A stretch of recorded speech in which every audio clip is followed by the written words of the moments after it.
grams of calcium, of kale will give you 200 milligrams, okay? Tofu, 150 milligrams from, the same 100-gram weight. And it just goes down. An orange is going to give you 50 milligrams of calcium. So everything you eat is going to add to it. But if you're looking for, if you have a diagnosis like of osteoporosis or osteopenia, you're going to need extra calcium. And you're going to have vitamin D with it, if it's not already included, okay? And normally for people our age, that's 50 over, we need a minimum of 1,200 milligrams of calcium a day. 3 glasses of milk will pretty well solidify all of that. If you're looking for snacks, during the day, maybe part of a glass of milk or a glass of milk will suffice, a small yogurt or something to that effect, okay? Now, oh yes, sorry. Didn't you say a while ago that broccoli makes it hard to absorb calcium? No. In vegetables that are high in calcium, like the kale and like the broccoli and the others, there is in all vegetable and plant compositions, there is this oxalate. And that oxalate exists in the plant. So when you eat your plant, your kale or your broccoli, and it goes into your system, if it's, the amount of calcium you'll be able to absorb is going to be less than what the amount of what you're eating, simply because your body cannot get to all of that calcium because of that oxalate that's in there. Remember I said proteins, animal proteins are much easier for our bodies to absorb because they're more similar. We're closer to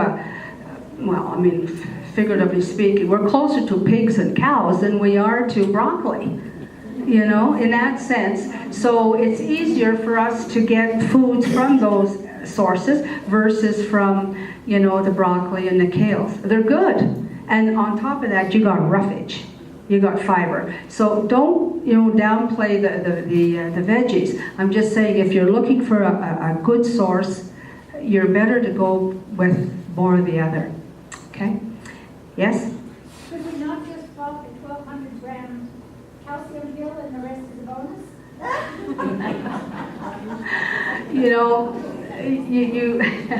You say that. That is the treatment for osteoporosis and osteopenia. It's, adding calcium supplements to your diet. So, you're right. But to say that in one instead of the other, I've taken calcium. I wouldn't want to. Okay, are we okay with everything so far? Any questions, any doubts, any fears, any? Yes, Rita.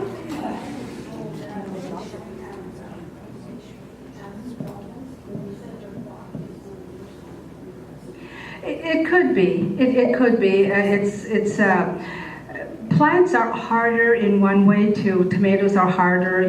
These things. If you have acid or stuff, there is a little bit of a problem. But there's ways around that, combining it with something else. And are we going to look at the quiz quickly? All right. It's the nutrition vitality quiz. I'll get. All right. Okay, the first question is variety. Do you have a variety of foods? Yeah, you better give me one. I don't have one. Okay, thanks. Okay, I have a variety of foods at each meal. Now you have to look at that. Why is the variety important? That's right. That's probably the best reason. It's also because the more variety we have, the more food groups we are going to include in it, and the more complete our meal will be. The more chances of fulfilling the needs for protein, calcium, etc., etc. Okay? 2. Okay. Number 2, when I choose fruit and vegetables, I look for the most colorful ones. Now, is that crazy or what? Why is it good to have all kinds of color? It's variety. That's right. All vitamins that you see in different colored fruit or vegetables, they are different antioxidants.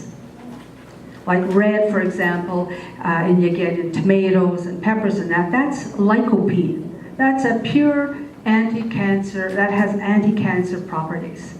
So the more variety of color on our plate, the better we are. The more antioxidants that we're getting and the more protection we're getting. Okay?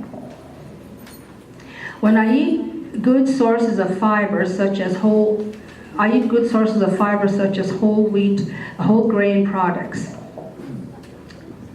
I'm going to talk about fiber. You know, what do we do in the morning? We have a shower, right? Or whatever, a shower, a bath. We clean the outside of the body. Fiber is your secret to clean the inside of your body. Okay? And the reason for fiber is that it affords a lot of benefits. What generally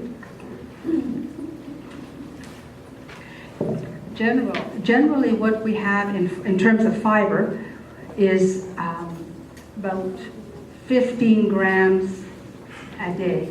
If we have an average, what really is recommended, 25 to 35 grams per day. That is to prevent a lot of discomfort. It's also to reduce colon cancer risks. Okay? And breakfast snacks are the best time for these, for fiber foods. And don't forget, fiber foods do not add sugar to your diet. Okay? There's insolubles, which are, the type of fiber we get in wheat and we get in bran and veggies and that. And these reduce your risk towards colon cancer. Soluble, those were insoluble. Soluble, fibers, they're like a sponge. And that's what you get in your fruit. And that helps reduce your blood sugar and your cholesterol. So by eating those products, the soluble fiber, you're doing yourself a favor. One little thing, when you take fiber, when you increase your fiber, you must increase your water intake, because fiber will turn into cement, and you don't want that. Okay. Next was I include milk products, cheese, etc., in my meals and snacks. Well, we talked about calcium and the need for that, the need for vitamin D along with it, and I did explain why, broccoli, spinach, Swiss chard, because of the oxalates in the plant, it's a little less readily available for us to eat and absorb. But and fortified soya will give you about 75% of the calcium. If you drink regular milk, you'll get the full calcium. Soya, when it's fortified, it's vitamins, it's added, it's going to be about 75% instead, okay? I make sure I have a source of protein, fish, whatever, and nuts, legumes at least twice a day. So, what do you think? Now, having a protein at each meal is important. As I said, the coffee, juice, and toast doesn't do it. So we do have to have some kind of extra, push to have 3 meals minimum with protein, okay? If we want to recuperate from some kind of surgery, if we want to recuperate from a sprain, from a fall, we need to have the protein in our bodies, okay? And don't forget, protein, you eat protein foods, you get iron at the same time. And iron and calcium are 2 elements that we need to watch as we age. One of the problems with eating is that we don't eat as much when we're older. We have less of an appetite. And that's one of the problems. Okay.